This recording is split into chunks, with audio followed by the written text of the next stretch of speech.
the cartoons, but thought-provoking. I know the kids don't like you and they pick on you, but you have to go to school. You are the teacher. बच्चे पसंद करें ना करें, but you have to go to school. What do? I am a high stress teacher. I mean a high school teacher. It means high school में ज़्यादा pressure होता है teachers पे. हाँ, क्यों? क्योंकि उस वक्त बच्चों के जो फिजियोलॉजिकल चेंजेस उस टाइम से शुरू हो जाते हैं, है ना. बच्चों के बिहेवियर में चेंज होना शुरू हो जाता है. अगर हम 5th तक की बात करें तो टीचर्स को इतना स्ट्रेस लेना नहीं पड़ता. उन्हें सिर्फ स्ट्रेस पेरेंट्स का होता है, but not about the children. So these are the objective. By the end of the training program, the trainees will be able to adopt some managerial skills and techniques which will help them to establish classroom order and discipline, devise an effective discipline plan for their classrooms, create an effective teaching style which enhances teaching and learning, adopt effective strategies for dealing large classes effectively, develop a personal plan of action for effective classroom. हम सिर्फ जो main है we will do that, है ना. I don't need to go to a gym. One of my classroom management strategies is to circulate frequently around the room. I figure I walk 3 miles a day. If you have smart watch, तो एक teacher कभी भी seat पे बैठ नहीं सकता. During the lecture, he or she has to take the round in the class. So this is sarcastic that I don't need to go to any walk because in school I complete that. I circulate around the classroom all day to make sure the class runs smoothly. I need a pair of comfortable walking shoes. That's why teacher हमेशा heels नहीं पहन सकते. We have to look for the comfortable shoes. You all agree on it? Yes. So the thing is that कि सबसे पहली चीज क्या है कि टीचर क्लासरूम मैनेज कैसे करता है. आप बस एक क्वेश्चन का जवाब दीजिए. I am not going to make you know that you are all right.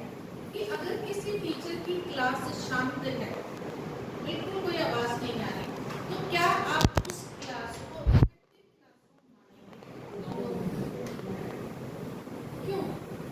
Effective classroom मानेंगे? क्यों? टीचर का पार्टिसिपेशन है, टीचर पढ़ा लेंगे, सब कुछ है, और बच्चे चुपचाप बैठ रहे हैं.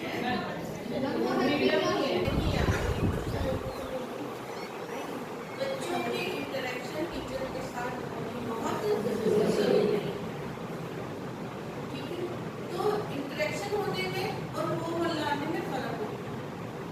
इंटरेक्शन का मतलब क्या है कि कभी आप क्वेश्चंस पूछ रहे हैं, कभी बच्चे पूछ रहे हैं, तो ऐसी क्लास के अंदर आवाजें आनी नेचुरल है. बट अगर चीखें आ रही है, you can not say that learning is there. ठीक है, तो लर्निंग की परिभाषा अकॉर्डिंग टू सिचुएशन होती है. इफेक्टिव टीचर्स एस्टैब्लिश क्या सबसे पहले स्थापित करते हैं इफेक्टिव लर्निंग क्लासरूम. जो बात बार बार हो रही है कि बच्चों का आउटपुट नहीं निकल रहा है, उसका कारण कहीं ना कहीं ये है कि हमारी स्ट्रेटेजीज में कुछ कमी है. हम एक ही स्ट्रेटेजी से सभी बच्चों को पढ़ाने की कोशिश कर रहे हैं. उसका इम्पैक्ट क्या होगा अगर इफेक्टिव लर्निंग क्लासरूम होगी? Engage students. आपकी क्लास का हर बच्चा आपके साथ इंगेज होना शुरू हो जाएगा, क्योंकि उसे समझ आ रहा है. क्वेश्चन नहीं पूछेगा, जो समझने की या तो कोशिश कर रहा है या उसे समझ आ गया है. जिसने समझना नहीं है उसे कोई फर्क नहीं पड़ता कि आपने उसे क्या बताया. Then show positive behaviour. जब बच्चे को समझ हो गया, बच्चे को अपने क्लासरूम में एंगेज कर लिया, तो उसका बिहेवियर भी क्लास में क्या होगा? Positive. Is it clear? Classroom management can be defined as the actions taken by teachers to create an environment that supports and facilitates both academic and social emotional learning of the students. एक एक term को समझते हैं. Action taken by teachers to create an environment that supports and facilitates both.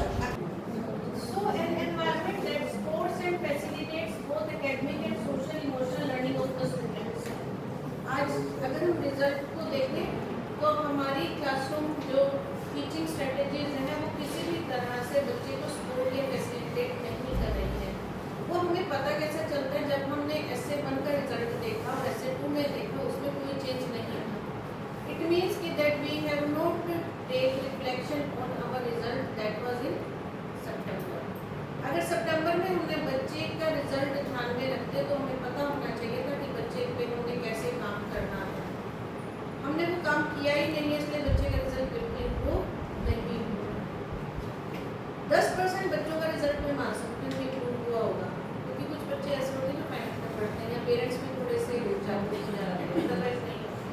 तो जब आप support कर रहे हैं और फैसिलिटेट कर रहे हैं तो आपको पता है टीचर इज फैसिलिटेटर, मीन्स आपको ऐसा एनवायरनमेंट बनाना है क्लास मैनेजमेंट का मतलब कि आपको जिसमें बच्चे की एकेडमिक सोशल इमोशनल लर्निंग बच्चों की क्लासरूम मैनेजमेंट करना कैसे है, motivating student, increasing there appropriate behaviour, building their self-esteem, preparing them for their future. Self-esteem का मतलब क्या है? Self-confidence, self-respect. कुछ बच्चे क्या होते हैं कि अगर रिजल्ट उनका मनचाहा ना आता तो वो बच्चे डिप्रेशन में, स्ट्रेस में हो जाते हैं या पढ़ाई से दूर होना शुरू कर देते हैं। तो अगर ऐसा है तो बच्चे की सेल्फ-एस्टीम यानी सेल्फ-कॉन्फिडेंस में टीचर को काम करना बहुत ज़रूरी हो जाता है। उसके बाद हमें फ्यूचर के लिए हमें तैयार करना है। Being prepared, creative and imaginative in daily lessons.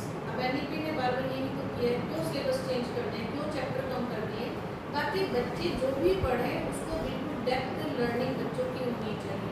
9th के अंदर तो वैसे ही ओपन टेक्स्ट शुरू कर दिया, ओपन रीडिंग टेक्स्ट मतलब बुक के अंदर से क्वेश्चन आएंगे, लेकिन बच्चे को पता होना चाहिए कौन से चैप्टर में से कौन से पैरा में था। टाइम लिमिटेड होगा, उसमें भी बच्चे फेल हो जाते हैं।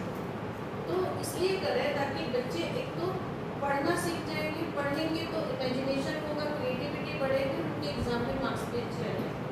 इफेक्टिव डिसिप्लिन, जब बच्चे को चीज़ें समझ आना शुरू होती है क्लास में, वो कभी बात नहीं करेगा, वो आपको सुनना शुरू करता है। अगर एक बच्चा सुन रहा है और दूसरा उसको छेड़ रहा है तो वो फटाफट आपको कंप्लेंट करेगा कि मैं ये मुझे तंग कर रहा है। इट मीन्स उस बच्चे की इंटेंशन है कि मुझे पढ़ना है। ये कब होगा? जब हर बच्चा आपके लिए एंगेज होगा। अगर बच्चा ध्यान नहीं दे पा रहा है, दूसरे बच्चे को तंग कर रहा है, तो इसका मतलब कहीं ना कहीं आपको उस बच्चे के साथ अब कनेक्ट होने की जरूरत पड़े। अब जो बच्चा फर्स्ट में मैथ्स के अंदर 20 नंबर 25 नंबर लेके आया है, सेकंड में वो अगर उतना ही लेगा तो इसका मतलब उसकी ग्रोथ नहीं होगी। ग्रोथ का मतलब क्या है कि बच्चे की जो समझ है वो पिछली क्लास से आगे बढ़ी है। बढ़ना बहुत ज़रूरी है, बट ये रिफ्लेक्शंस हम कभी भी नहीं देखते क्योंकि शुरू हो चुका है साल, सेशन हमारा नया है। तो जो भी सब्जेक्ट टीचर है प्लीज़ बच्चों का पिछला नंबर ज़रूर पूछिए। आपके पास डायरी में नोट होना चाहिए कि मेरे पास अब 8 A आई है 7, जैसे हाँ बेटा मैं साइंस की टीचर हूँ, तुम्हारे साइंस में कितने मार्क्स थे, आप लिखो उसको। उसके बाद देखो कि PT1 में बच्चा कितना लेके आया। I hope you understand. Otherwise आप वो बच्चा जमा है ना, वो हर क्लास में उतना ही लेगा, उसकी डाउनफॉल तो हो सकती है बट अपग्रेड नहीं होगा वो बच्चा, क्योंकि टीचर को पता ही नहीं कितना काम करना। तो this is my humble request, this data should be with you, keep a diary of it. Rough diary पे, रफ नोटबुक पे, कहीं पे भी आप बच्चों को लिख सकते हैं कि इस फाइनल पेपर में नेक्स्ट सेशन में मुझे इस बच्चे पे कितना काम है। और जो MD सर बार बार कह रहे थे वो बिल्कुल सही कह रहे हैं, क्योंकि पेरेंट्स को एक एक्सपेक्टेशन होती है बच्चे की। कल भी एक पेरेंट मुझे कह रहे थे मैम देखो सब में नंबर अच्छे हैं बच्चे के, लेकिन मैथ्स में उसके 75। पेरेंट्स को फील होता है कि जो बच्चा 90 अबव ले रहा है, पेरेंट्स कहेंगे भाई एक सब्जेक्ट में तो पीछे चला गया ना बच्चा, तो वो कहीं ना कहीं गलत नहीं है। लेकिन मैथ्स की शिकायतें करने से अच्छा है कि मैथ्स के ऊपर हमें काम कर सकते। ज़रूरी नहीं है कि आप सिलेबस आगे बढ़ाएं। मैं हर क्लास के प्राइमरी की भी बात कर रही हूँ, प्राइमरी की भी बात कर रही हूँ। बच्चे के बेसिक कंसेप्ट क्लियर होने बहुत ज़रूरी हैं। अब मेरे को गवर्नमेंट स्कूल में बच्चों की आवाज़ इतनी अच्छी लगती है जब सारे बच्चे इकट्ठे पहाड़े करते हैं, पूरा स्कूल उनमें टेबल लास्ट के अंदर छुट्टी से पहले पूरा स्कूल बैठेगा और एक बच्चा रिसाइटेशन ऑफ टेबल्स होगा। अगर बच्चा हर रोज रिपीट कर रहा है तो आपको लगता नहीं कि बच्चों को लर्न मिल जाएगा, लेकिन हम कभी भी नहीं करते। मैथ्स वाले तो सिर्फ अपनी बुक खोलेंगे, कितने क्वेश्चन से आधे क्वेश्चन कराए, आधे घंटे लिए दिए जाए। एक महीना बच्चों पे काम कर सकते हैं, तो please keep it in your mind. Hindi की इंग्लिश की रीडिंग बहुत अच्छी होनी चाहिए, और राइटिंग बहुत अच्छी होनी चाहिए, और मैथ्स में टेबल प्लस माइनस हर बच्चे को आना चाहिए। प्रोवाइडिंग और creating a safe comfortable learning environment. Safe सबको पता है, सेफ का मतलब क्या है?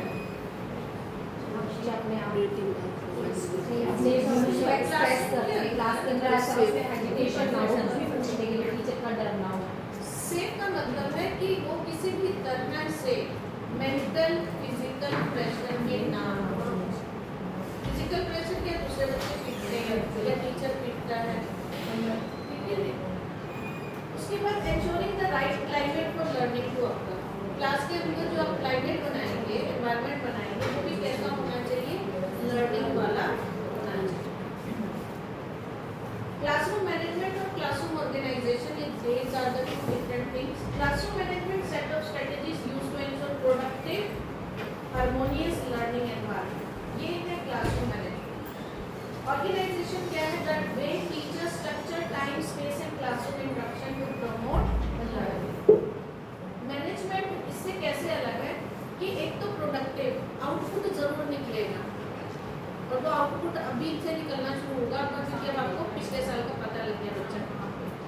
अगर आपका आउटपुट नहीं निकलता, कोई बच्चा मैथ्स में पहले 3 नंबर ले रहा था, 5 नंबर ले रहा है, तो क्या आउटपुट है? ना बच्चे का आउटपुट है ना टीचर का आउटपुट है। मैं हर सब्जेक्ट की बात कर रही हूँ। हिंदी में भी अगर बच्चे के नंबर नहीं आए हैं तो इसका मतलब आपका आउटपुट जीरो। तो प्रोडक्टिविटी कब होगी? जब आउटपुट आपका निकलेगा।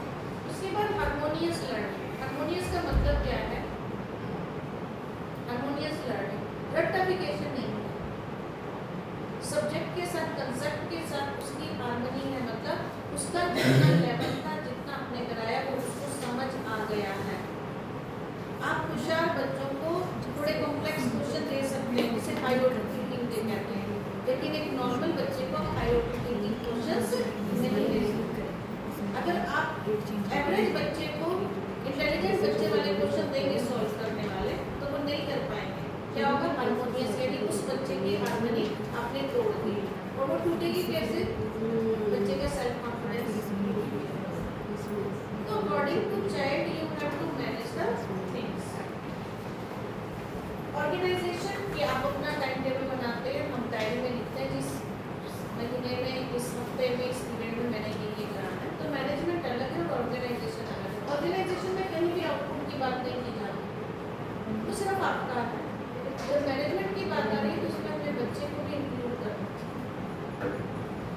उसके बाद है कि management is a complex set of plans and actions which the teacher uses to ensure that the learning in the classroom is effective and efficient. Efficient बच्चा होगा, इफेक्टिव आपकी लर्निंग होगी।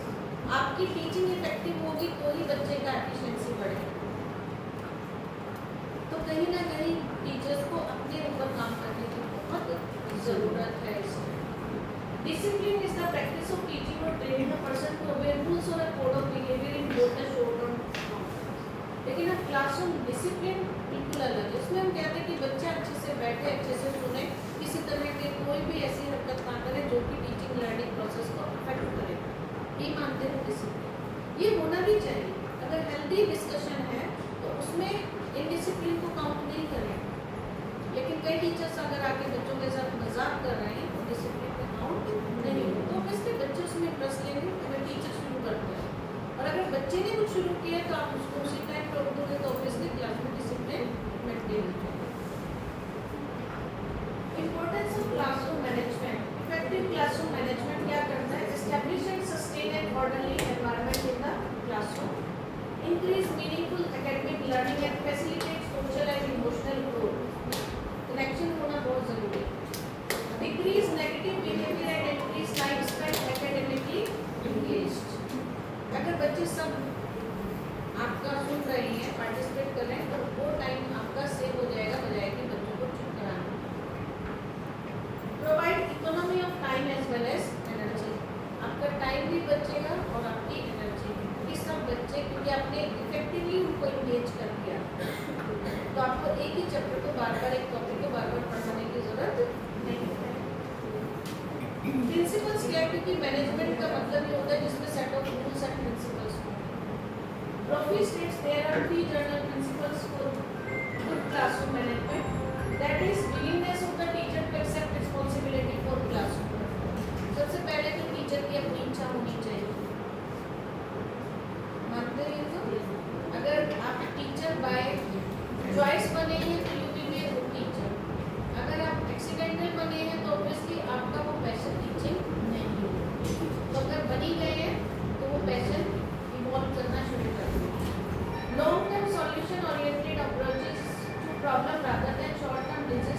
Control responses. हमेशा किसी भी प्रॉब्लम के लिए आपकी अप्रोच क्या होनी चाहिए, सॉल्यूशन बेस्ड होनी चाहिए और लॉन्ग टर्म होनी चाहिए।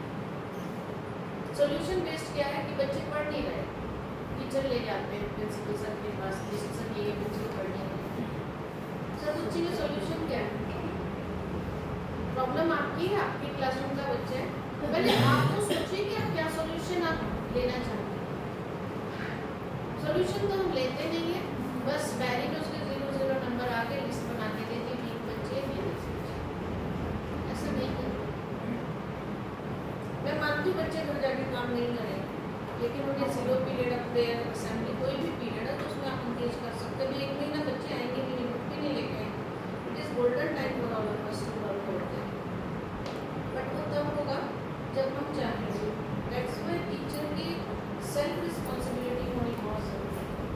Check to see if symptomatic यानी कोई सिम्टम ऐसे बिहेवियर के हैं is caused by underlying personal problem, हो सकता है बच्चे को कोई पर्सनल प्रॉब्लम हो, तो वो सिम्टम्स भी आपको देखिए। तो एक टीचर को काम ऑब्जर्वर भी बनना है और काउंसलर भी बनना है। क्लासरूम मैनेजमेंट को अफेक्ट क्या करते हैं, environment, teacher student relationship, student student relationship और मोटिवेशन।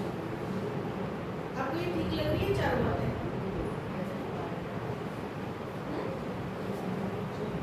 एनवायरनमेंट से आपका क्या मतलब है?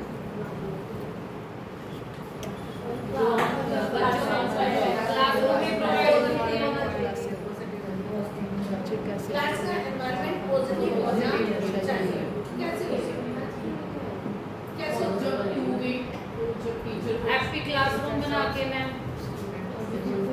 हम बच्चे को पहले उसी से जुड़ा कुछ इससे सबसे ज्यादा मैथ से करते हैं ना, वही मैडम हैप्पी क्लासरूम थोड़ा हेल्प डिस्कशन कर लिया तभी मैम वो जो मैथ का बोल है तभी कब होगा ना उसका।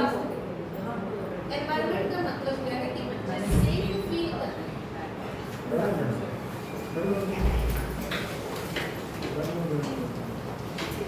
So environment is a child is feeling safe and he or she can ask any question from you. That is a safe environment. अगर बच्चा डर रहा है आपसे, क्वेश्चन नहीं पूछता, तो वो एनवायरनमेंट सेफ नहीं काउंट होगा। सेकंड, टीचर स्टूडेंट रिलेशनशिप बहुत इंपॉर्टेंट है। जैसे मैंने कहा कि किसी भी बच्चे की ग्रोथ के अंदर एकेडमिकली अगर हम बात करें तो IQ सिर्फ 20% है, 80% EQ होता है, that is emotional question. You all agree with it? Yes sir. जो भी बच्चा आपसे कनेक्ट हो जाएगा वो बच्चा ऑब्वियसली सब्जेक्ट से भी कनेक्ट हो जाएगा। हमारे साथ प्रॉब्लम क्या है, जब फोबिया बच्चों का इसलिए है क्योंकि वो कहीं ना कहीं कनेक्ट नहीं हो रहा। हमारा सारा का सारा, अगर हम मैथ्स की बात करें, सारा ध्यान हमारा नोटबुक कंप्लीट पे रहता है कि इसकी नोटबुक कंप्लीट नहीं हुई, मीन्स रिटर्न वर्क पे हमारा ध्यान रहता है। अब वो रिटर्न वर्क जब पूरा नहीं होता तो बच्चा कभी झूठ बोलेगा, कभी पनिश होगा, लेकिन पनिशमेंट या नोटबुक कंप्लीट करने से हमारा हल नहीं होगा जो हम चाहते हैं। वो तो नकल मार के किसी से भी नोटबुक लेके बैठा है। मैथ्स में यही करते हैं मैम सभी बच्चे। मैथ्स में यही करते हैं और इसीलिए उनका काम पूरा नहीं होता कि मेरा फ्रेंड काम पूरा करके लाएगा, मैं नोटबुक कॉपी करके मैं जाऊँगा। टीचर स्टूडेंट रिलेशनशिप ऐसा होना चाहिए कि बच्चा आपको ये बताए कि मैम मैंने 5 क्वेश्चन मैंने घर से किए, ये कर लिए, मैं कल 5 और ले आऊँगा। ये डेडलाइन मत दीजिए ऐसे बच्चे जो अब तक काम नहीं कर रहे थे। इसीलिए मैं कह रही हूँ पिछली क्लास का रिजल्ट आपके पास होना चाहिए, कौन सा बच्चा कितने मार्क्स ले गया मेरे सब्जेक्ट, ठीक है, ताकि आप उस बच्चे पे काम करना शुरू कर दें। देखिए तो सही, पिछली क्लास के टीचर से बात कीजिए। अगर 7th में मान लो साक्षी मैम साइंस पढ़ा रहे हैं और 6th में तनु ने पढ़ा है, किसी ने भी पढ़ा, आपस में बात कीजिए कि मेरे पास ये बच्चा है, इसके नंबर कम है, तो बताओ क्यों कम है, can you tell me, can you help मी।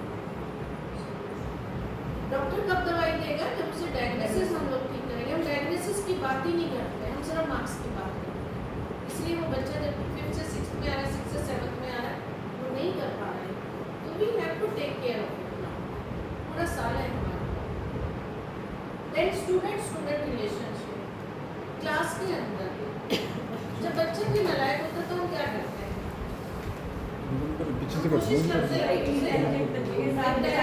बच्चे के साथ पढ़ेंगे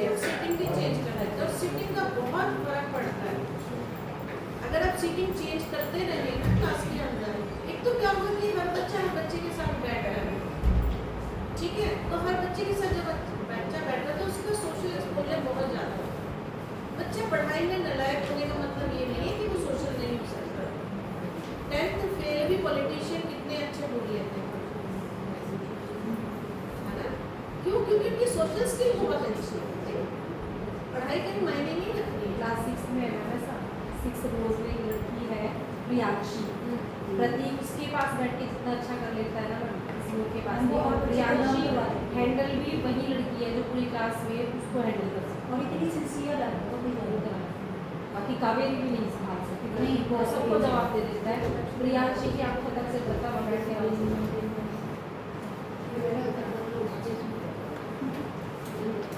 class 6 there is a student named Priyanshi. She can handle the student Pratik. She can handle the classroom study. If any problem she can face regarding Pratik, she can solve easily method because Pratik can understand Priyanshi language.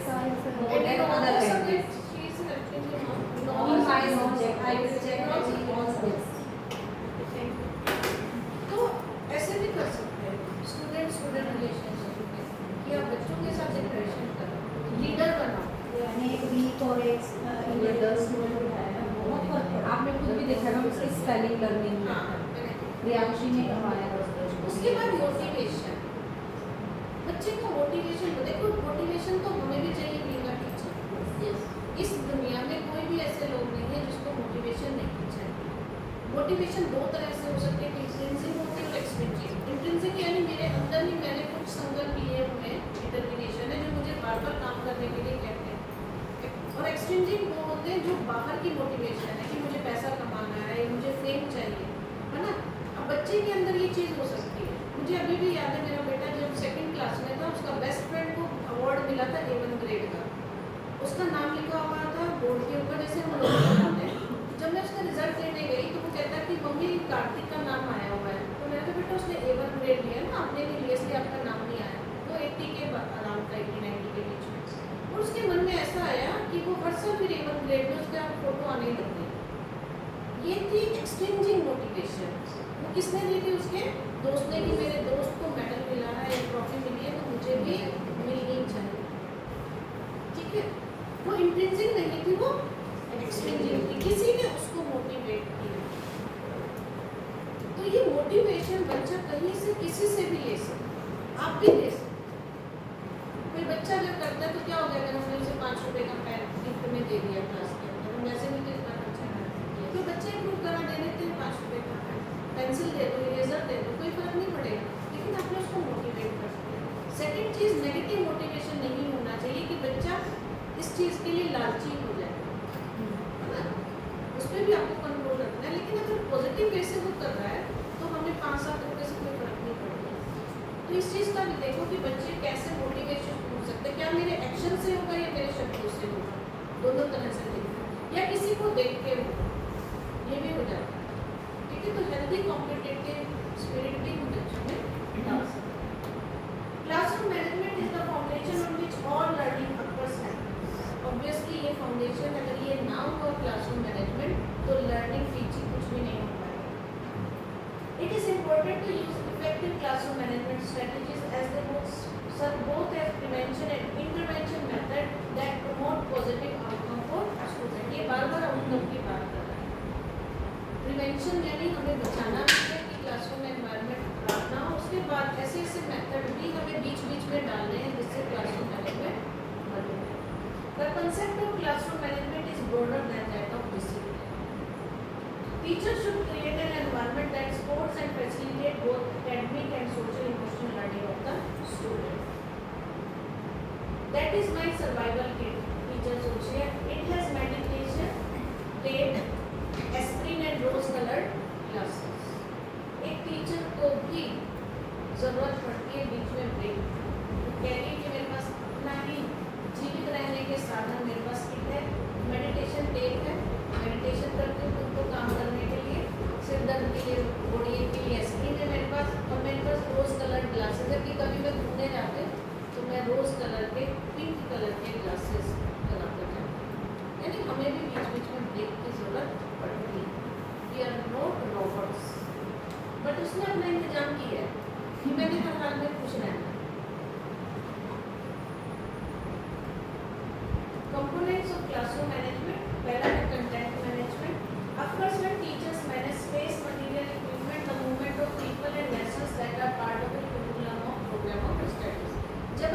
अपने text book या किसी भी topic से relate करके कर रहे हैं. Conduct management refers to the set of procedural skills that teachers employ in their attempt to address and resolve discipline problem in the classroom. Second part में academic नहीं है इसमें कि आप क्लासरूम में बिहेवियर कैसे करेंगे जब आप पढ़ाना चाहते हैं. तो अगर कोई डिसिप्लिन प्रॉब्लम आती है तो उसे कैसे रिजॉल्व करना है, सॉल्व करना है. And third is component management. It focus on classroom group as a social system that has its own feature that teachers have to take into account when managing interpersonal relationship in the classroom. Interpersonal आपका बच्चे के साथ, बच्चे का दूसरे बच्चे के साथ, ये रिलेशनशिप. तो ये 3 कंपोनेंट है क्लासरूम मैनेजमेंट में. कंटेंट भी आपको पढ़ाना भी है, कंडक्ट आपको बिहेवियर भी चेक करना है, और तीसरा सोशल इमोशनल इंटरपर्सनल. सो ये मैसेज क्या है? 3 main component of classroom management. First is content management, lesson plan, organization and structure of the class. Second है conduct management, behavior, discipline and classroom rules. Third, covenant management, facilitation of trusting and respectful relationship that promote optimal success for all children. अभी कल ही मैंने reel देखी थी, उसमें teacher ने क्या किया हुआ था, जैसे ही पहला दिन था उसने सभी बच्चों से कॉन्ट्रैक्ट साइन कराया, और कॉन्ट्रैक्ट में क्या लिखा हुआ था कि मैं क्लास के अंदर अच्छे से बिहेव करूँगा, यदि मुझे कुछ समझ नहीं आएगा तो मैं टीचर से समझूंगा. तीसरा, मैं हर रोज़ अपना होमवर्क घर से करके लेकर आऊँगा, और बच्चे के साइन विद डेट कराया. जब आपने बच्चे में सेंस ऑफ रिस्पॉन्सिबिलिटी डाल दी ना, तो मुझे लगता है हो सकता है बच्चे करने में लग जाए. तो हम ये भी कोशिश कर सकते हैं बिगनिंग ऑफ द सेशन कि हर बच्चे से हम उसके एक कॉन्ट्रैक्ट साइन करवा लें, कि जिसमें बच्चे लिखे कि मेरी 3 काम क्लास के अंदर करके लेकर आऊँ. तो हो सकता है कि बेटर हो जाए. करने में क्या जाता है ना? इसमें कोई प्रॉब्लम ही नहीं है. पेजेस में तो लिखवाना कुछ हो सकता है, और उनको जो छोटे बच्चे हैं उनको बताना है कि हमने ये लिखा. मतलब हम लोग कह सकते हैं second onward we can try कि बच्चा अपनी रिस्पॉन्सिबिलिटी आपने साइन कर दिया ना बेटा, इसका मतलब है कि अब आपको ये काम करना ही पड़ेगा, क्योंकि हम भी साइन करते हैं ना टीचर. तो इसका मतलब क्या है, हमने भी अपना काम किया, आपको चेक करके आपको पढ़ना. अब आपने साइन किया तो अभी आपका काम है, आपको करना ही पड़ेगा. हमें प्रिंसिपल सर से डांट पड़ती है, आपको हमसे पड़ जाएगी. तो इस तरह से हम लोग कोशिश कर सकते हैं. If you all agree on that, just make me when it is all over. सुनिए, बीच वाला कह रहा मैं सो रहा हूँ, जब खत्म हो जाए तो मुझे किसी भी के मुंह पे स्माइल नहीं, because they are taking that lecture as a burden. ठीक है, जब पढ़ाई बोझ बन जाए, कोई भी चीज़ बोझ बन जाए, तब ऐसा ही होगा. तो आउटपुट जीरो ही है. अगर काम को हम काम की तरह लेंगे, मज़े से करेंगे, तो उसका आउटपुट अलग ही होगा. इसका बिल्कुल जीरो. टीचर आ भी गया, पढ़ा भी गया, सिलेबस भी कंप्लीट कर दिया, तो इट इज ऑल.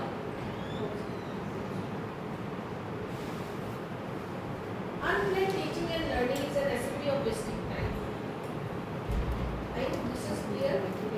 अगर प्लानिंग नहीं है टीचिंग लर्निंग की, तो ये सबसे बढ़िया रेसिपी है. Curriculum planning कैसे करनी है? Process whereby the advanced arrangement of learning opportunities for a particular population of learner is created. ये सब हम करते हैं, है ना? अपना पूरा टाइम टेबल के अकॉर्डिंगली हमारे पास बुक्स आ गई और हमने पूरे साल का अपना बना लिया कि हमने कौन से मंथ में क्या क्या करना है.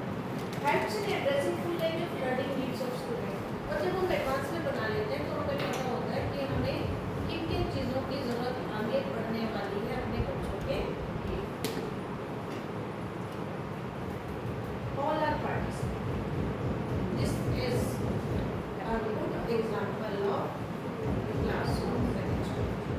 Good instructions help in preventing failure, frustration, boredom and confusion in classroom. चलो मैं आपको एक इंस्ट्रक्शन दे रही हूँ. आप फटाफट अपने गाल पर अपनी उंगली को रखो.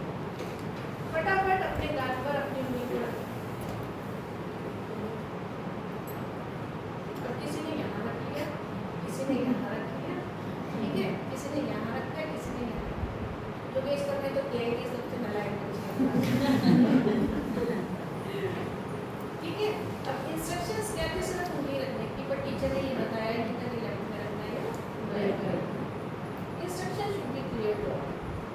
और अगर गुड इंस्ट्रक्शंस होंगे बच्चों को तो वो क्या होगा, preventing failure, frustration, boredom and confusion in class. हमारी इंस्ट्रक्शन से क्लियर नहीं होती, मैथ्स में भी ऐसे होता है, हमारी इंस्ट्रक्शंस कई बार क्लियर नहीं होती, आप पूरा क्वेश्चन सॉल्व कर लेते हो, बच्चे को समझ नहीं आता। इंग्लिश ग्रामर हम पढ़ाएं तो उसमें भी कई बार इंस्ट्रक्शंस क्लियर नहीं होती हैं बच्चे, तो हर सब्जेक्ट में हो जाता है जब इंस्ट्रक्शंस क्लियर नहीं करते। Okay, the effective teachers share the following characteristics. Master of their material, एक अच्छा टीचर क्या है? Effective teachers. Masters of their materials, well prepared and well organized, enthusiastic, warm and approachable, alert and watchful, firm, stable, fair and consistent, have clear and well moderated speech. कोई ऐसा point है जो आपको नहीं समझ आ रहा? एंथुसियाज्म बहुत जरूरी है, जिसको मैंने कहा ना कि मनोज एक ऊर्जा से भर के आपको आना है, जोश के साथ, तभी बच्चे आपके लेक्चर में उस जोश को देखेंगे और फिर भी जोश में होते हैं। अगर आए और सिर्फ चैप्टर पढ़ा दिया चले गए तो कुछ नहीं समझने वाले बच्चे। Firm, reasonable, fair and consistent. बच्चों के साथ आपका ट्रीटमेंट एक जैसा होना चाहिए, फेयर होना चाहिए और कंसिस्टेंट। ऐसा ना हो एक दिन आप बड़े खुश है, जोश में अगले दिन फिर वैसे ही सड़े हुए मुंह के साथ आ गए, यार स्कूल जाना पड़ेगा, अरे पढ़ाना पड़ेगा, अरे क्लास तो बड़ी घंटी है, क्लास होता है ना। तो ये चीज़ नहीं करनी। क्लासेस कोई भी बुरी नहीं होती, अच्छे नहीं है, बस हमने उनको देखने का नजरिया बदलना होगा। Effective teachers manage their instruction effectively and achieve an orderly environment with few distractors. पूरा environment उनका क्लास का ऑर्डर में होता है, डिसिप्लिन होता है, बहुत कम डिस्ट्रैक्शंस होते हैं। Create clear, well-defined learning objectives. जब वो क्लास में घुसता है उसे पता होता है आज मेरे बच्चों को मैंने किस टॉपिक का क्या objective. Have a lesson plan developed that include active learning activities and collaborative exercises wherever feasible. ये एक्टिविटीज हमारे में नहीं होती, क्लास के अंदर कोई एक्टिविटी नहीं होती, हमारी एक्टिविटी सिर्फ वो होती है जिसकी हमने वीडियो बनानी और सोशल मीडिया पे डालनी। That's all. क्लास सब्जेक्ट जो नहीं होती ना। मैं आपको वही तो कह रही हूँ ना कि हमें ये चीज़ें कोलैबोरेट करना पड़ेगा। अगर हम बच्चों के अंदर अपनी स्टडी के लिए इंटरेस्ट पैदा करना चाहते हैं तो ये चीज़ें बहुत ज़रूरी है कि आप एक्टिविटी बेस्ड लर्निंग कराइए। भरा पड़ा है इंस्टाग्राम, यूट्यूब, बजाय कि सूट साड़ी देखने के ये चीज़ देखो, ये देखते कि हम क्या क्या करते हैं। हाँ मैं तो देखती हूँ, मैं सब वही देखती हूँ, बहुत अच्छी अच्छी आइडियाज मिलते हैं। हाँ इसका बेनिफिट बहुत, जहाँ पे देखो जो जहाँ पे बच्चों का आप कहीं पे हेल्प कर सकते हो तो आपको करनी चाहिए, आपके लिए मॉरल ड्यूटी भी है। ठीक है, अगर आपने 2 घंटे इंस्टाग्राम देखना है तो प्लीज़ 2 घंटे में से आधा घंटा वो देखिए जहाँ पे कुछ ना कुछ आपको एक्टिविटीज़ मिल जाए। और ये एक्टिविटी सबसे ज़्यादा सेकंड क्लास तक होनी चाहिए क्योंकि बच्चों का फाउंडेशनल स्टेज है। अगर बच्चे को सेकंड क्लास तक पढ़ना लिखना नहीं आया तो बच्चा थर्ड में जाके फिर वो दूसरा रुद्र बनेगा। हाँ दूसरे है फिफ्थ क्लास में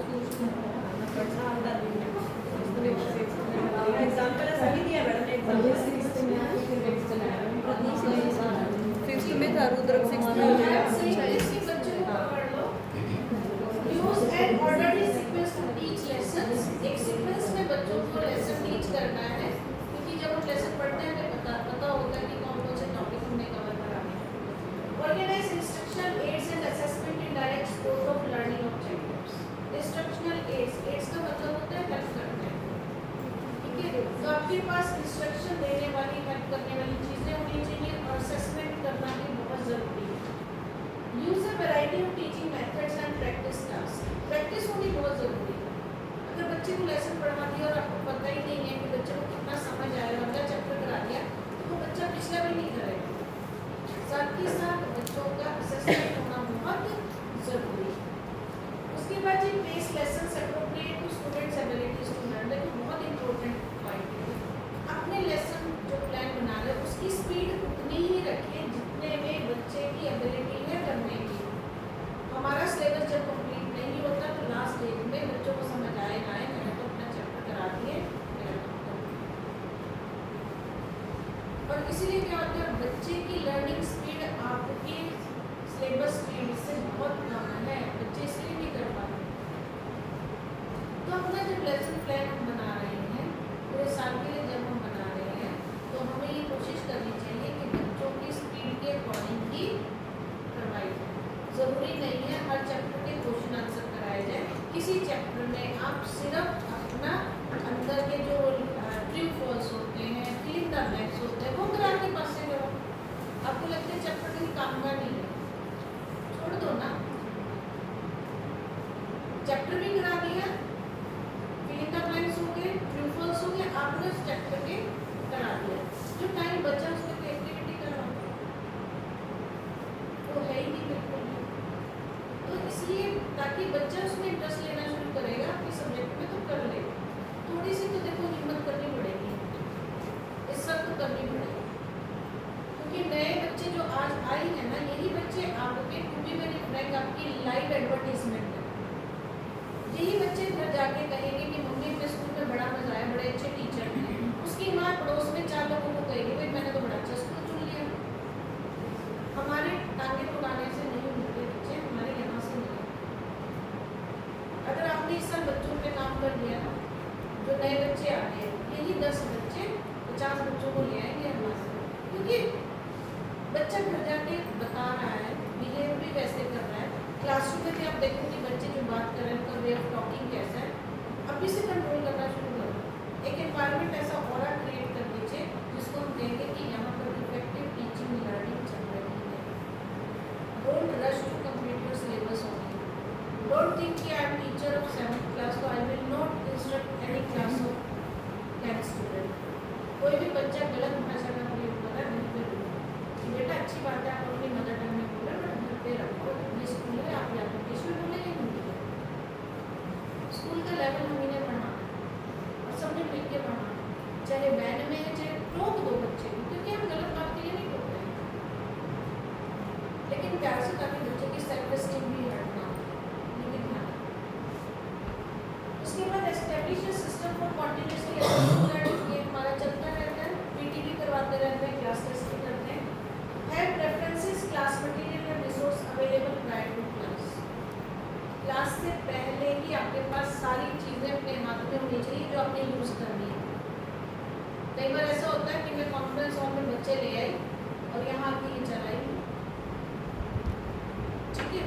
तो इट इज़ बेटर कि पहले आप आगे ही ये चेक कर लें कि वहाँ पर कनेक्टिविटी है या नहीं है। प्लान भी आपके पास हमेशा तैयार होना चाहिए कि आज अगर मेरा ये नहीं चल रहा मार्केट टेक्नोलॉजी का मैं पढ़ाना चाह रही थी तो मेरे पास दूसरा तरीका क्या है जिससे मैं बच्चों को पढ़ा सकूं। ये सैंपल टेम्पलेट है लेसन प्लान करने का। Topic time, objective, general and specific, ice breaker activity 2-3 minute के लिए। Engrossed with the previous class learning, हम पिछला भी कराते हैं कि कल हमने ये पढ़ा था।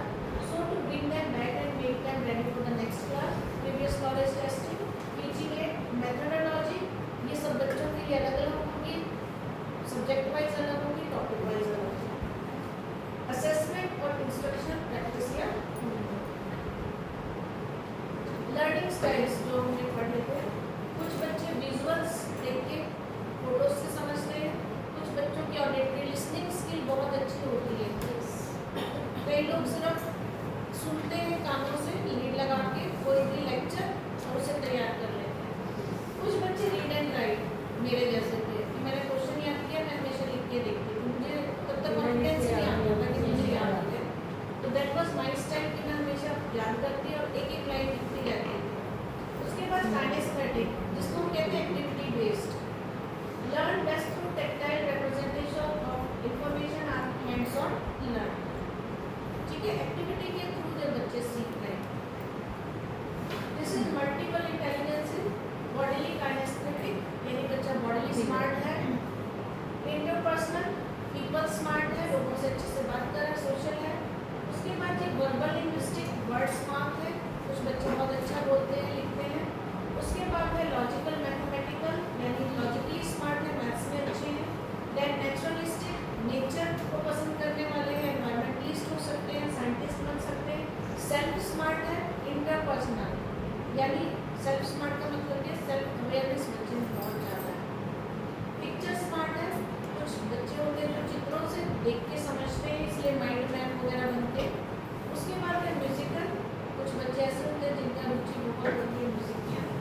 बच्चे, क्योंकि हमें पता नहीं कौन सा बच्चा किस मेथड से सीख रहा है, तो हमें सारे मेथड यूज करने पड़ जाते हैं।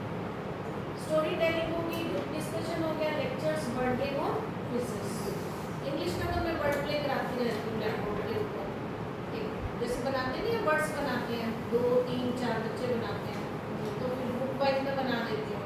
तो क्या होता है, बच्चों की वोकैबुलरी इंक्रीज हो जाती है। जैसे मैंने जी लिख दिया, किसी बच्चे ने आके ओ लिख दिया, एक दो ने आके ओ, तो 2 नंबर लिख दिए, फिर बच्चे ने आके टी लिख दिया, तो वो 3 बन गए। तो इस तरह से हम कुछ ना कुछ साइंस में भी हम कर सकते हैं। कोई एलिमेंट्स की आपको एटॉमिक नंबर है तो आप बच्चों को इस तरह से करा सकते हैं, पीरियोडिक टेबल का। बहुत सी चीज़ें हैं, but you have to be not creative.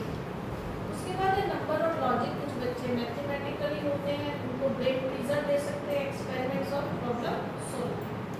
Pictures visual special होते हैं वो लोग, mind mapping, art activities, visual presentation, music, musical rhythmic, choreography, teaching through songs. Self reflection, intrapersonal, individual instruction, independent learning, जो अभी हम बात कर रहे थे कि प्रतीक सीख रहा है, that is physical experience, body kinaesthetic, hands on learning, drama, dance and sports. इसलिए सीबीएसई में एक्टिविटी है कि आप रोल प्ले कराओ, आप कोई प्रोजेक्ट है तो उसके ऊपर कोई स्टोरी बेस्ड करा दो, कोई कहानी पढ़ाने की जरूरत नहीं है। तो क्या करते हैं कि बच्चों को कहो कि ये लेसन आपको घर से पढ़ के आना है, ये ग्रुप है और आपको इसके ऊपर एक प्ले तैयार करना, तो ये भी हो सकता है। उसके बाद है जी social experience, interpersonal role play, simulation, peer tutoring group के अंदर, और कोऑपरेटिव लर्निंग। नेक्स्ट है experience in the natural world, that is naturalist nature study. बच्चों को जब हम नेचर में लेके जाते हैं, ठीक है, गार्डन के अंदर, फील्ड्स के अंदर।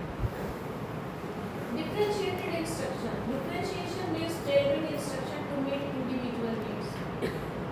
अपनी इंस्ट्रक्शंस को इस तरह से बनाना है ताकि वो प्रत्येक बच्चे की ज़रूरत को पूरा कर रहा है, यानी हर बच्चे को अपनी इंस्ट्रक्शन समझ आ रही, जो भी आप क्लासरूम में दे रहे हैं। Differentiated instruction aims at improving learning outcome. बच्चों के आउटकम बहुत अच्छे होंगे अगर आपके इंस्ट्रक्शंस जो हैं वो बहुत ही पर्सनलाइज्ड होंगे, सभी क्लास के सभी बच्चों के लिए ऐसे होंगे जो हर बच्चे को समझ आ रहा है। देन इंक्रीजिंग एंगेजमेंट, हर बच्चा एंगेज रहेगा क्लास में। उसके बाद inspiring the love of learning, ठीक है, बच्चा लर्निंग को, सब्जेक्ट को पसंद करेगा। इंक्रीजिंग सेल्फ अवेयरनेस, अपनी कमियों की, अपने स्ट्रेंथ के बारे में पता चलेगा। Helping student learn more efficiently and with more deeper understanding. अभी तो प्रॉब्लम ये है, ना तो टीचर को पता बच्चे के बारे में, ना बच्चे को खुद अपने बारे में पता। We differentiate in response to the learners. Interest की बात है, लर्निंग प्रोफाइल और रेडीनेस, कितना तैयार है, ये तीनों चीज़ें टीचर्स पे भी है। टीचर कितना खुद के लिए रेडी है सीखने के लिए और सिखाने के लिए। These 3 components express the why in differentiated instruction. Instructions ठीक होंगी, बच्चे का इंटरेस्ट, लर्निंग प्रोफाइल और readiness. What are the aspects of instruction? The management of activities within class period. Discussion हो सकता है, presentation हो सकती है, checking of homework in classroom और group work. Organization and presentation of information, sequencing, step wise होनी चाहिए, pacing, speed wise fast नहीं होनी चाहिए, और transitions change भी होनी चाहिए. Strategies for improving classroom transition. Communicate clearly when activities will begin and when they will end. Instruction activity के शुरू में और बाद में बिल्कुल क्लियर बच्चों को होनी चाहिए. Maintain a visual schedule that is viewed and referred to frequently. हमेशा आपके सामने एक स्केड्यूल बना होना चाहिए जिसको आप बार बार आगे के लिए भी देख सकते हैं कि मैंने किस एक्टिविटी में कब करानी है, कैसे करानी है। ऐसा ना हो कि अच्छा आज सुबह ही सोचा सो के उठ के क्या एक्टिविटी कराऊंगी, वो नहीं होना चाहिए। स्केड्यूल होना चाहिए कि मुझे सैटरडे को करानी है, इस पीरियड में करानी है, ये सामान होनी चाहिए और मुझे ये इंस्ट्रक्शंस दें। Give specific instructions about how students are to switch from one activity to the next. अगर एक एक्टिविटी के बाद आपने दूसरी एक्टिविटी शुरू कराई है तो बच्चों को ये पता होना चाहिए कि हम दूसरी एक्टिविटी शुरू हो चुकी है। Clearly teach, model and have student practice and rehearse all procedure that will occur during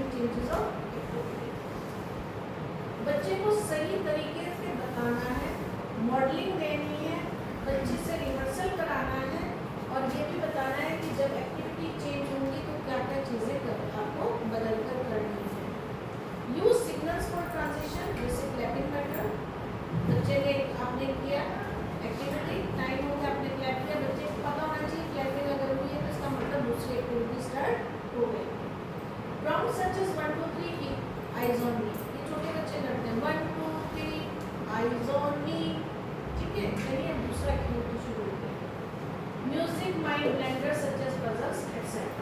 Provide direct teacher guidance and prompting to those students who need it during transitions. Teacher को guide भी दूसरे teacher कर सकते हैं, ठीक है, ताकि जब भी एक्टिविटी चेंज होगी तो दूसरा टीचर उस टीचर की हेल्प कर देगा ताकि वो एक्टिविटी दूसरे वाली अच्छे से फिनिश हो जाए. Effective teaching leads to effective learning and helps in preventing failure, frustration, boredom and confusion in classroom. Failure नहीं होगा, बच्चे को समझ आएगा, बच्चा बोर नहीं होगा, बच्चा झिल्लाएगा नहीं कि पूरा क्लास में हमने को कुछ नहीं समझ आया. Teacher must plan the curriculum, organize routine procedure, gather resources and arrange the classroom environment. Teachers should select, plan and arrange such activity that result in high level of student learning and movement that make good use of available time. Time हमारे पास जितना है उतना ही रहेगा, बस ये है कि आप अपने पढ़ाने के ढंग से हो सकता है बच्चों के अंदर कुछ चेंज ले आए. The lessons should be structured and tailored in line with the needs and skills of the student. बच्चे की क्या ज़रूरत है, वो कौन सी स्किल से सीख सकता है, क्या वो देख के सीखेगा, सुन के करेगा या कोई वीडियो दिखाएंगे या हम उसे बाहर एक्सपेरिमेंट कराएंगे, वो आपको देखना है क्योंकि हर बच्चे की ज़रूरत अलग है जो उसको समझना है. Physical arrangement in the classroom. The best classroom setup is one that is useful to the student and easy to supervise for the teacher. Student के लिए useful हो और बच्चा आसानी से टीचर उन बच्चों पर अपनी नजर रख सके. Appropriately using and maximizing classroom space is key to creating an effective classroom environment. Appropriate classroom space को use करना है और maximum रखना है. While arranging the classroom, several considerations must be taken into account. Classroom की arrangement करते हुए आपको बहुत सी चीज़ों का पहले ध्यान में रखना है. Content to be taught. आप क्या पढ़ाएंगे? Teacher philosophy and method of teaching to be adopted. इसके लिए टीचर की जो philosophy या different methods हैं वो आपको ध्यान में रखने हैं और types of learner. क्लास में बच्चे कैसे हैं? ठीक है, तो क्या करते हैं, बच्चा बहुत बोलता है, टॉपरेटिव होता है, मैं पीरियड लेने जाऊँगी तो मैंने टीचिंग करते हुए सीटिंग अरेंजमेंट चेंज कर दिया. मैंने कहा ये बच्चा ज़्यादा बोलता है, चल तू आगे आ. ठीक है, कि बच्चे के अकॉर्डिंगली अपने सब्जेक्ट के अंदर मैंने टीचिंग को उसी हिसाब से चेंज कर दिया. तो जो सीटिंग अरेंजमेंट है वो चेंज भी हो सकती है according to the need of the child and your content. कई बार ऐसा होता है बच्चे बुक नहीं लेके आते हैं, हम क्या करते हैं, आज शेयर कर, that is also classroom arrangement. While setting up the physical environment of the classroom, the teacher should also consider the following: management of space to be conducive to learning.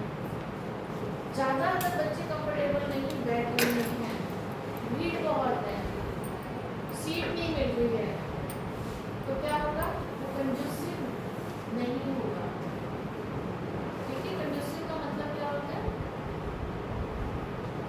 What is conducive? Appropriate. Physical environment to support the task that will be carried out in the class. Space for students to work individually and in groups.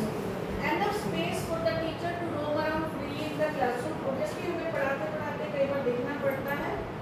Minimizing crowding in the class. भीड़ के class में भीड़ भी कम से कम रखनी है. Decorating the classroom with the student work. Obviously classroom भी आपके डेकोरेट होने चाहिए, बड़ी अच्छी वाइब आती है जब आपका क्लासरूम अच्छे से होगा. Safe and comfortable seating arrangement for the student in course. Comfortable seats होनी चाहिए, सेफ होनी चाहिए अगर पॉसिबल है.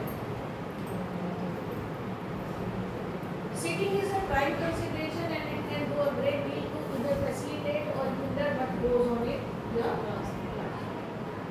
ये इस तरह के सीटिंग प्लान में देखते हैं. ट्रेडिशनल रोज एंड कॉलम, होर्सशू और यू शेप. उसके बाद क्लस्टर, इसमें आप देख सकते हैं दो सीटिंग प्लान में दो टेबल लगा के हम देखते हैं.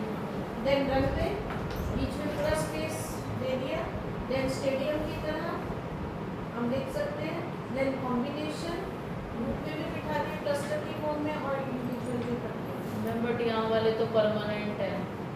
मतलब जहाँ हो सकते हैं वहाँ तो कर ही सकते हैं। मैम सेकंड में करवाया हुआ है सेकंड ईयर में सेकंड ईयर में आपने इफेक्टिव लर्निंग की फर्स्ट वाला नाम फर्स्ट यूनिट में केरल में तो कंपलसरी है ये शेप में। टीचर बट ये वाला टेबल थोड़ा पीछे उनका टीचर का चेयर में आगे है बहुत पीछे में In last school we have clusters.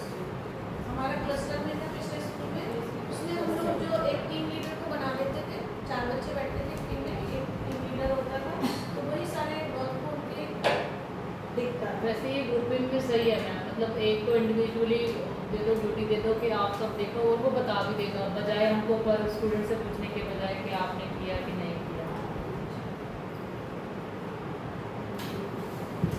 Some general ideas regarding seating arrangement. Each student should have an unrestricted view of the chalkboard. Chalkboard clear होना चाहिए, ये भी तो ध्यान रखना है ना Yes. setting करते। Arrange seats to reduce traffic disruptions. Traffic यानी ऐसा ना हो बच्चे निकल ही ना पाए या टीचर नहीं निकल पा रहा। Have a set seating chart and do not allow student to change their seats very frequently. ये भी ध्यान रखना बच्चे बार-बार सीट ना बदलें। Make children of mixed ability, gender and ethnic background sit together. Group अगर बनाना है तो मिक्स्ड होने चाहिए, कोई होशियार होगा, कोई थोड़ा सा कम होशियार होगा, जेंडर लड़का लड़की का, और एथनिक बैकग्राउंड यानी cultural background. Permit student to sit next to their friends. अगर बच्चा अपने दोस्त के साथ भी बैठना चाहता है तो आप परमिशन दें। Change the seating arrangement every few weeks और मंथ्स टू प्रिवेंट मोनोटनी। ठीक है, बच्चा बोर ना हो जाए एक ही जगह बैठते बैठते, तो कुछ टाइम के बाद आप चेंज कर दीजिए। Accommodate and inclusive learning environment.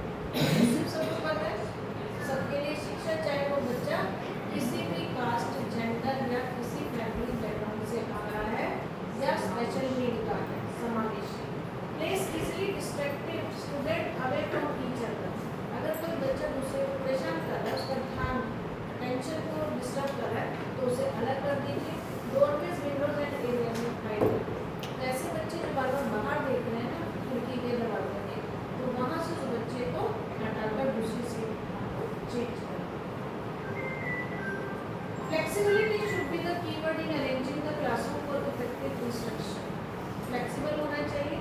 A stimulating and comfortable environment should be created for the students. Try to consider the available items and resources and then arrange the classroom. Time management. कितना time हो गया हमारा? 55 urgent, not urgent, quadrant और quadrant 4, important, not important. Urgent क्या है? Actions are important activities done under the pressure of deadlines. Deadline दे दी इतने टाइम में आपको करना है, तो वहाँ पर आपके एक्शंस जो है क्या होने चाहिए? Are important activities. Not urgent actions are activities done without the pressure of unique deadlines. जब हमारे पास डेडलाइन आती है तो कई बार क्या होता है, स्ट्रेस में हम अपनी एक्टिविटीज को उतनी अच्छी तरह से नहीं करा पाते। Quadrant third, actions are unimportant activities done with a sense of urgency. कई बार होता है कि हमें एक्शंस ऐसे करने पड़ जाते हैं क्योंकि उसमें हमें अर्जेंट है करना, जबकि हमें लगता है वो ज़रूरत नहीं है। Actions are simply time wasters.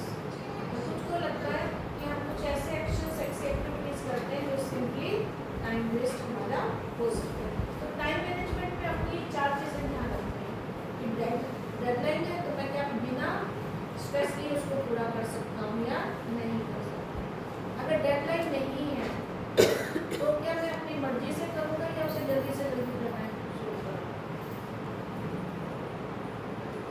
Efficient use of time in helping students achieve learning goals and making classroom a pleasant place for teachers and students. Efficient use of time. जितना टाइम है 30 मिनट है, 35, 40 है, उसमें हमने हर बच्चे की help करनी है ताकि वो लर्निंग गोल्स और क्लासरूम को कैसा बना दे, a pleasant place. Best principles of classroom time management: defining objective for each class and trying to remain focused on them, being flexible and reshaping the lesson plan so as to respond to the needs of all the students.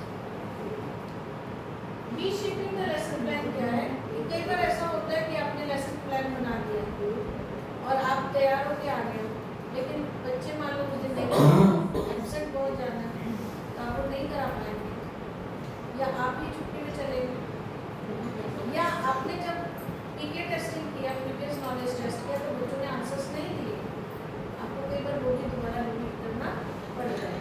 So flexible होना चाहिए, क्योंकि हमने इसको centre में रखा needs of all the students. This is set goals, make schedule, revisit and revise your plan. Class में जाने से पहले, एक्टिविटी कराने से पहले एक बार रिव्यू जरूर करो कि ऐसा तो नहीं है मुझे बीच में किसी और चीज़ की जरूरत ना पड़े। टिप्स क्या है? Make student aware of the learning objective for the day. सबसे पहले अनाउंसमेंट ऑफ टॉपिक यही होता है कि आज हम क्या करने वाले हैं, ये ज़रूरी है। Indicate activities that will be done in the class along with the time allocated for each. अगर एक्टिविटी है तो पहले बता दो बेटा 3 मिनट है एक्टिविटी करने की और सबने पार्टिसिपेट करना है। Always keep an I on the passage of time during the class. 40 minute का पीरियड है तो क्लास में टाइम मैनेजमेंट आपको टाइम भी देखते रहना है। ये ना हो 3 मिनट की एक्टिविटी में आपने 10 मिनट बच्चे को दे दिया, ऐसा नहीं है, टाइम बाउंड होना चाहिए। Assess the success of the lesson plan after each class and adapt for the next week. Assessment साथ के साथ करें और उसके बाद नेक्स्ट वीक के लिए अगर कोई चेंजेस आप चाहते हैं तो करें।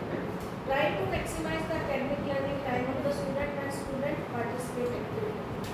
जब आपको लग रहा है क्लास में बच्चे बहुत शांति से आपको सुन रहे हैं, उस टाइम आपकी एकेडमिक लर्निंग सबसे ज़्यादा हो सकती है। तो इसलिए ट्राई कीजिए कि हर बच्चा आपके साथ एंगेज हो, ताकि आपकी लर्निंग जो ऑब्जेक्टिव लेके आए हैं वो अचीव हो जाए। उसके बाद efficient and effective use of time should be made in order to help student achieve learning goal. Non instruction routine procedure transitions between activities और classes and school interruption should be considered while each planning instructions. Planning से पहले हर चीज़ का ध्यान रखो कि मेरे पास 30 minute हैं, तो 30 मिनट में मेरी एक्टिविटी हो पाएगी कि नहीं हो पाएगी, या मुझे अगर दूसरी क्लास में भी करवानी है यही एक्टिविटी तो पॉसिबल है कि नहीं।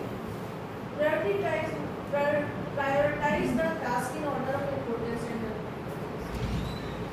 अगर आप नहीं करवा सकते कौन सा काम ज़्यादा ज़रूरी है उसकी प्रायोरिटी ऑर्डर होना चाहिए हर काम।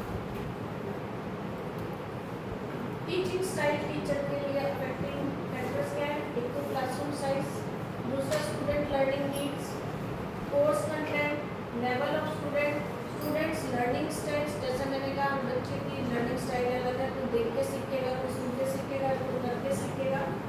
Availability of time, willingness to take risk. अब रिस्क इसमें कुछ भी नहीं है अगर कोई एक्टिविटी कराएंगे।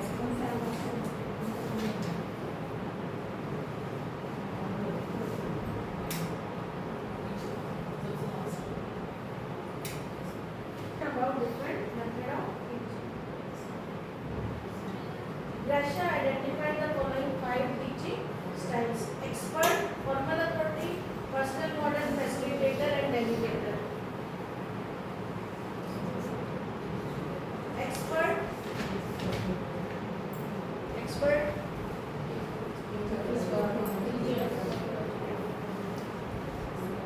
जो मास्टर है, formal authority head of the department, personal model आपका अपना कोई स्टाइल कोई ऐसा कंटेंट जो आप अपने तरीके से पढ़ाते हैं, फैसिलिटेटर आपने ऐसे वहाँ पर एक्टिविटीज़ करी जहाँ पर बच्चे को खुद करना है, ठीक है, आपने वो अपॉर्चुनिटी दी बच्चों को करने की।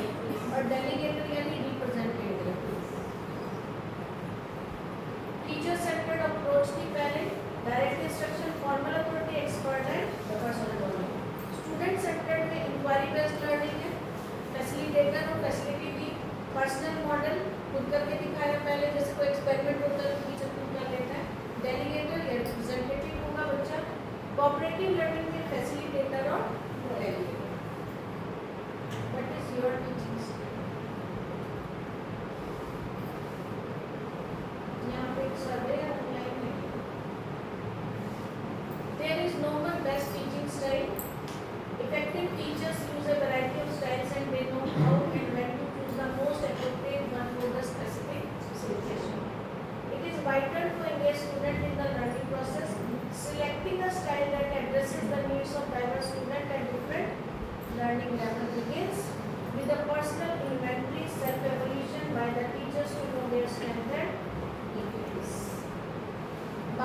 ये यही कह रहा है हर लाइन के अंदर क्लासरूम मैनेजमेंट में कि बच्चों को इंगेज करना बहुत ज़रूरी है अगर आपको अपनी आउटपुट बच्चों की अच्छी देनी है।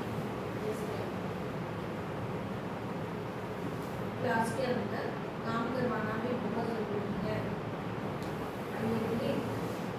लेकिन काम सबसे ही करवाना है।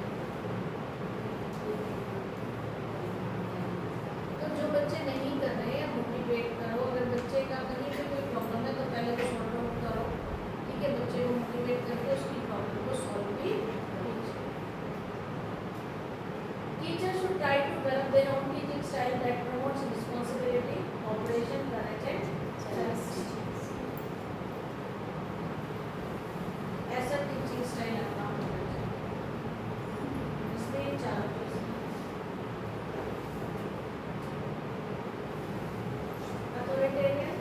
अथॉरिटेटिव, डिटैच्ड और डेमोक्रेटिक के 4 तरह के टाइप्स हैं मैनेजमेंट स्टाइल के।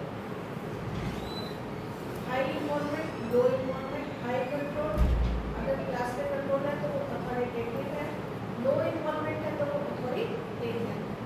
यानी टीचर जब पूरी क्लास में होल्ड कर रहा है वो अथॉरिटी, और अगर वो नहीं कर पा रहा है तो वो अथॉरिटेटिव। लो कंट्रोल, परमिसिव, डेमोक्रेटिक, और लाइजा फेयर और टेस्ट कि मुझे क्या मेरे अगर एडजस्टमेंट लगी है बच्चे जो कर रहे हैं करने तो that is detachment. The classroom management style of teacher can be defined on the basis of both degree of control and level of class में कंट्रोल भी होना चाहिए लेकिन बच्चे भी इन्वॉल्व होने चाहिए। It may be suitable to rely upon a specific style at addressing a particular situation और सब्जेक्ट। स्पेसिफिक स्टाइल होता है जब हम किसी स्पेशल सब्जेक्ट पर्टिकुलर सब्जेक्ट के लिए अलग अलग होगा। The successful teacher is the one who can evaluate situations and apply the appropriate style.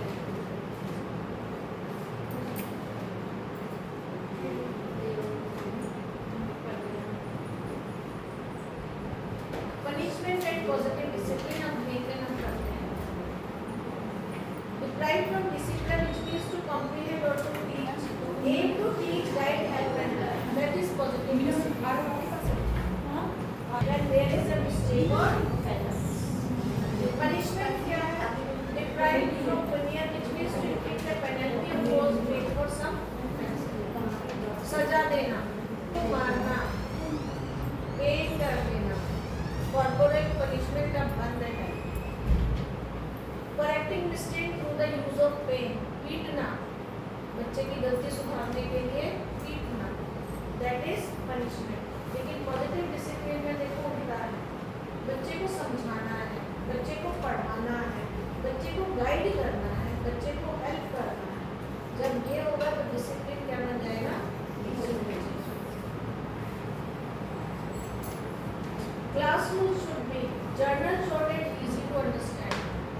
कई क्लासेस में लगा होता है कि हमारी क्लासरूम रूल्स है नेसेसरी, रिजनेबल एंड इन्फोर्सेबल, लेकिन हर बच्चा उसको माने। इन्फोर्सेबल का मतलब है जो हर बच्चा उसको मानने के लिए तैयार है। Different for different types of activities consist with the instruction and learning goals. Obviously हर एक सब्जेक्ट अलग है, हर एक सब्जेक्ट की एक्टिविटी अलग है, तो उनके इंस्ट्रक्शंस और लर्निंग गोल अलग अलग होंगे। Consistent with the school rules, लेकिन उनमें बराबर हमें स्कूल रूल्स को भी ध्यान में रखना है। स्टेटेड पॉजिटिव क्लास रूल्स हमेशा कैसे होने चाहिए? पॉजिटिव रिस्पॉन्स देने वाले होने चाहिए। Involve students in making the rules. Classroom जब आप रूल्स सेट करें, बच्चों से पूछो अच्छा बताओ आज हमने अपनी क्लास के रूल्स सेट क्या क्या रूल हम करें। बच्चे खुद जब इन्वॉल्व होंगे तो उन रूल्स को वो फॉलो करें। Remind the class of the rules at times available someone has misused. और जैसे ही उस स्कूल में से किसी बच्चे ने वो रूल तोड़ा, सारे बच्चे कहेंगे मैम आज इसने ये रूल तोड़ा है। Post the rules and review them every so often. Rules को बार बार आप देखिए, अगर आपको बदलने हैं तो आप बदल भी सकते हैं। 5 P's prompt, be on time, enter the classroom quietly, turn in homework in time, prepare, bring all materials necessary, not put away headphones and electronics and properly dressed every day. Productive, maximize learning time by staying on task, following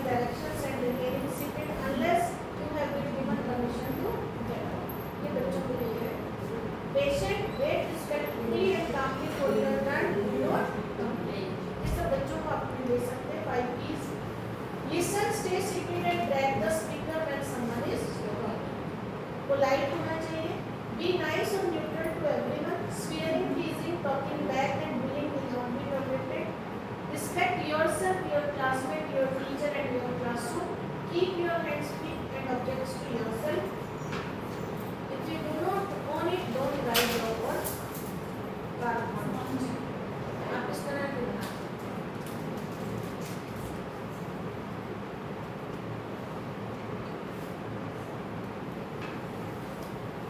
कई schools में Punjabi schools में visit the schools to कई schools में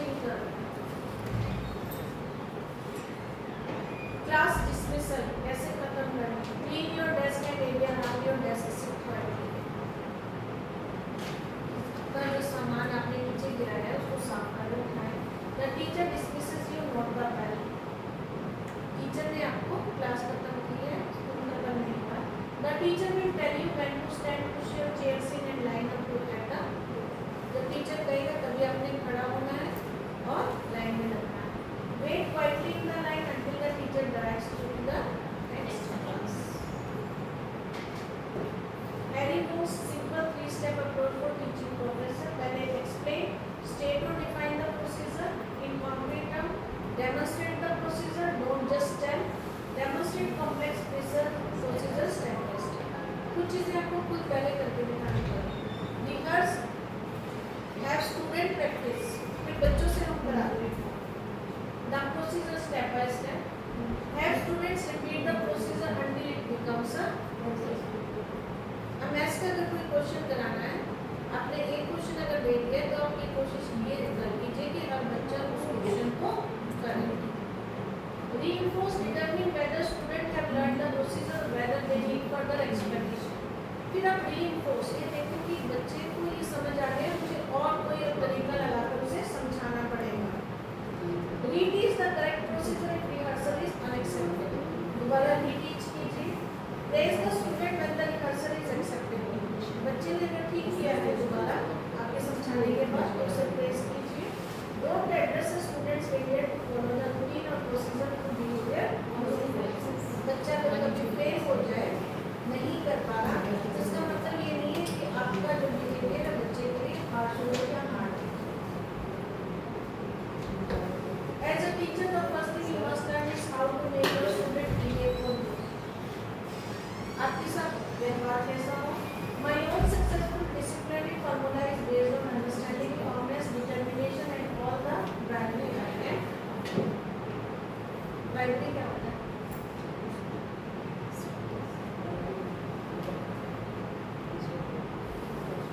रिश्वत लेना। जब बच्चे teachers लेते हैं और अलग से कुछ दे रहे हैं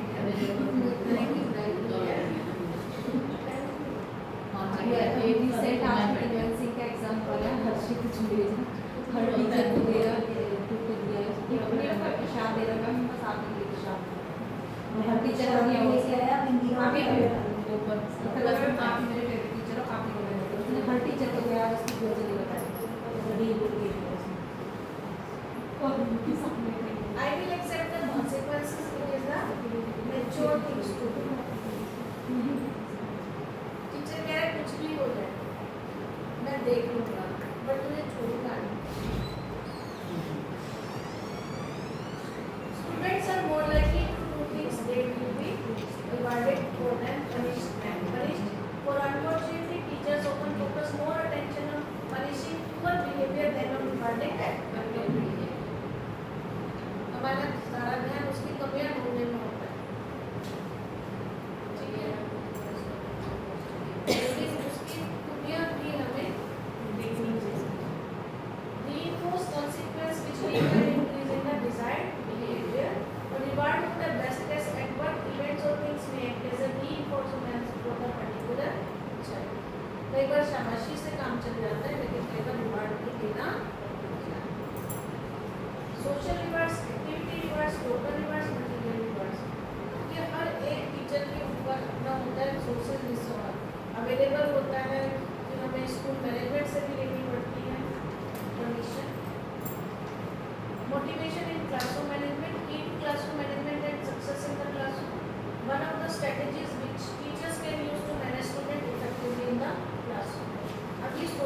आपने कि कौन सा मैं प्रोसीजर या स्ट्रेटजीज यूज करूं based on the principle that student need to be self motivated.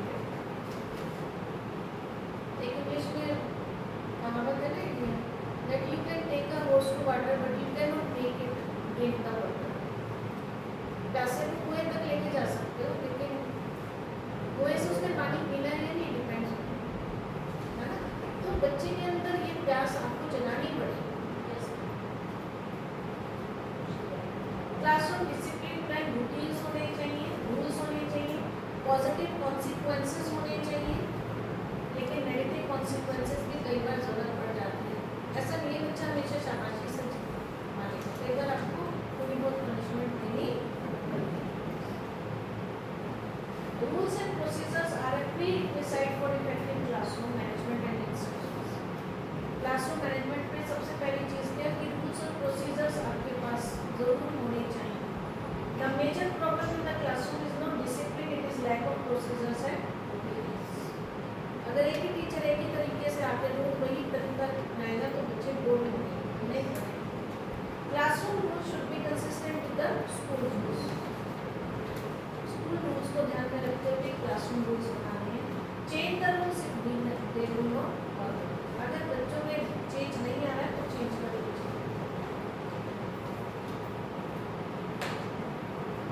Characteristic of effective teacher student: exhibiting appropriate level of dominance, exhibiting appropriate level of cooperation, being aware of high needs. Sir बार-बार कहते हैं ना कि बच्चे को दोस्त ना बनाओ, वो सिर पे चढ़ते हैं। This is the first level of dominance. Control में रखना।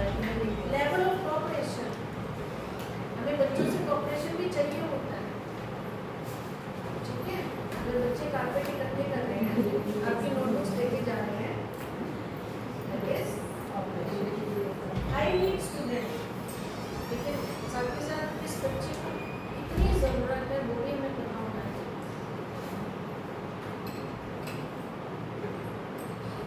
Take a personal interest in student, talk to them informally. हम करते हैं जब काउंसलिंग करते हैं ना, अच्छा बेटा बताओ क्या हुआ, क्यों नहीं पढ़ के आया। Greet them outside the school if they meet. बच्चा नहीं नमस्ते कर रहा आप खुद कर लीजिए। Single out a few student each day and talk to them. हर रोज कभी ना कभी क्लास के अंदर कुछ बच्चों के साथ बात कीजिए। Be aware of their needs, बच्चों की ज़रूरतों का ख्याल होना चाहिए। Compliment them on their important achievement, तो जो हम कह रहे हैं कि प्रेज होनी चाहिए, मोटिवेशन होनी चाहिए। Majority of discipline problems are the result of poor teacher student relationship.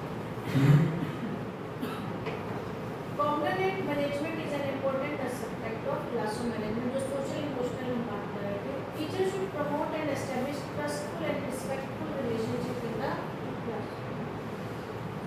बड़े बच्चे इसलिए अकड़ के बोलते हैं क्योंकि कहीं ना कहीं हम उनसे रिस्पेक्टफुली बात नहीं करते।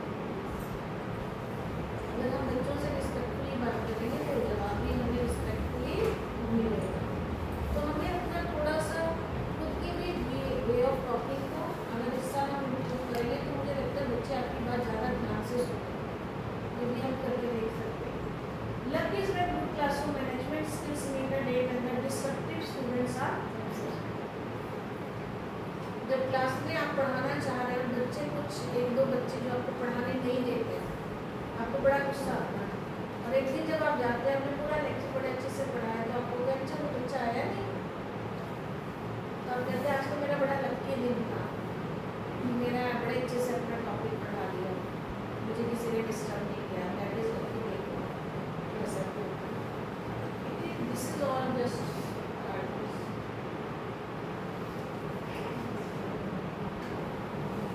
these are the some classroom situation आप कर सकते हो। One of the student in your class does not make friends easily and also does not interact with others. His or her classmate gossip about him or her or teasing her. That student is feeling low and rejected. फिर आप क्या करोगे? क्या करेंगे? एक ही situation है सबके लिए। आपकी क्लास का कोई बच्चा है जो ना तो अच्छे से जल्दी से दोस्त बना रहा है, ना दूसरे से बात कर रहा है, और क्लास क्लास के दूसरे बच्चे उसके बारे में बातें बना रहे हैं, उसको तंग कर रहे हैं, जिससे आपकी क्लास का वो बच्चा बहुत ही डिजेक्टेड, सैड फील कर रहा है, लो फील कर रहा है, क्या करोगे? ये बना लो। थोड़ी देर के लिए Counseling कर देंगे, counseling counseling पे ऊपर counseling लेकिन आप नहीं करते तो मैं किसी से धीरे-धीरे वो बच्चों को लगेगा भी टीचर इसके साथ बताइए हुआ तो उसके बाद काउंसलिंग करेंगे, बच्चों से दोस्ती सबसे ना करा के किसी एक अच्छे से बच्चे के साथ उसको बिठाकर कोशिश करेंगे, क्योंकि हो सकता है बच्चा इंट्रोवर्ट हो, ठीक है? ओके, जो बच्चे डिसप्ली या वायलेंट बिहेवियर के, तब हम क्या करेंगे? Deal with the misbehaviour before they go out of control. इससे पहले कि बच्चे आउट ऑफ कंट्रोल हो जाए, उस बच्चे से बात करनी बहुत ज़रूरी है, क्योंकि उसने मिसबिहेव किया तो क्यों किया, but was the reason. Either respond decisively with an off-task behavior or ignore it altogether. ये सिचुएशन में डिपेंड करता है कि आप उसके बिहेवियर की तरफ ध्यान ही नहीं दोगे, टीचर जो हो गया सो हो गया, या फिर कुछ ना कुछ डिसीजन लेंगे। Provide student with dignified ways to terminate the off-task behavior. बार-बार क्या कह रहे हैं? Dignified ways, कि बच्चा आपका कहीं ना कहीं ऐसा ना हो कि आपकी बात से वो इतना गुस्से में आ जाए कि आपको डिसरिस्पेक्ट करें, ठीक है? तो बच्चे से बात इस तरह से करनी। Use alternative lesson plans. कई बार बच्चे जो है आपकी नहीं सुन रहे हैं, तो कोई दूसरा प्लान भी आपके पास होना चाहिए। Take the help of colleagues, parents and supervisors. अगर आपको नहीं पता क्या करना है तो आप दूसरों से हेल्प ले सकते हैं। Do not use corporate punishment, ये तो बैन ही है, जो हम मार नहीं सकते। नो योर स्टूडेंट्स अपने बच्चे को, अपने स्टूडेंट का आपको अच्छे से पता होगा। बट इसका टाइम 7 to 8 to 8 AM.